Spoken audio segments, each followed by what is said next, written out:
வணக்கம். விருதுநகர் தொகுதி தேமுதிக வேட்பாளர் திரு விஜய் பிரபாகர் அவர்களை நாம் சந்திக்கிறோம். சார் வணக்கம்.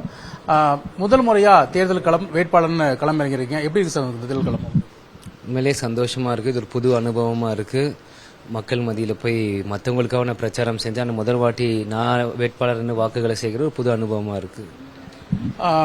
விருதுநகர் தொகுதி மக்கள் திரு விஜய் பிரபாகரனை ஏன் தேர்ந்தெடுக்க வேணும்? அதுக்கான அவசியம் என்ன இருக்கு சார்?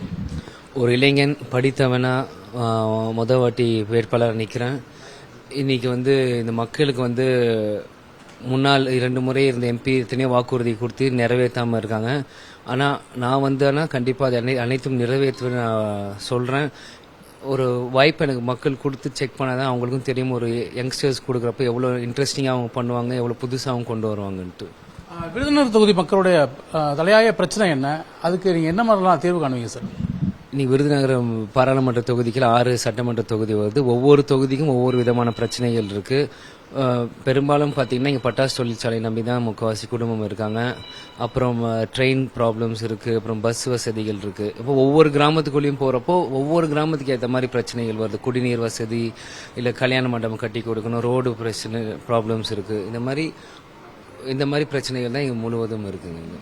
உங்களுக்கு எதிராக 2 வேட்பாளர் இருக்காங்க. ஒன்று திரைத்துறையில் பிரபலமான ராதிகா சரத்குமார், இன்னொருத்தர் ஏற்கனவே எம்பியா இருந்த மாணிக்கம் தாகூர் இருக்காரு. இவங்க 2 பேர்ல உங்களுக்கு யார் போட்டியா இருப்பாங்க சார்?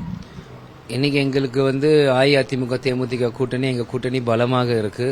போட்டியாக பாத்தீங்கன்னா இன்னைக்கு 2 முறை திமுக கூட்டணி காங்கிரஸ் அவங்க தான் போட்டியாக இருப்பாங்க. இருந்தாலும் இந்த நேரத்தில் 2 முறை ஏற்கனவே அவங்களுக்கு வாய்ப்பு கொடுத்துட்டாங்க மக்கள் காங்கிரஸ் வேட்பாளருக்கு. அதனால இந்த வாட்டி எங்களுக்கு சாதகமாக இருக்குன்னு நான் பாக்குறேன். விருதுநகர் தொகுதி மக்களுக்கு விஜய் பகவான் என்ன சொல்ல வரீங்க சார்?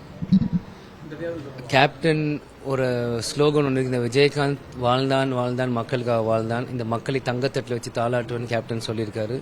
விருதுநகர் மக்கள் என்னை தேர்ந்தெடுத்தால் கேப்டன் சொன்ன மாதிரி விருதுநகர் பாராளுமன்ற தொகுதி மக்கள் அனைவரும் தங்கத்தட்டில் வச்சு தாளாட்டுறதுக்கு எனக்கு ஒரு வாய்ப்பை கொடுங்க. நிச்சயம் உங்களுக்கு உழைக்க சேவை செய்ய தயாராக இருக்கிறேன். லாஸ்ட் ஒன் சார், கடந்த காலங்களில் கடும் விமர்சனம் பண்ண அதிமுகவோட இப்போ கூட்டணி அமைச்சு இந்த தேர்தல் சந்திக்கிறீங்க. எப்படி வேலை பார்க்குறாங்க சார்? அதிமுக நிர்வாகிகள் என்னோட கூட பிறந்த சகோதரர் மாதிரி எல்லாரும் வேலை பார்க்குறாங்க. நீங்களே பார்க்கலாம் சுற்றி எப்படி இருக்காங்கன்ட்டு. இன்னைக்கு அவங்க சொந்த வேட்பாளர் மாதிரி என்னை பார்த்துக்கிறாங்க, அரவணைச்சு சூப்பராக போயிட்டு இருக்கு. நிச்சயம் இந்த கூட்டணி மாபெரும் வெற்றி பெறும். செய்திகளை உடனுக்குடனும் துல்லியமாகவும் தெரிந்து கொள்ள சப்ஸ்கிரைப் பண்ணுங்க.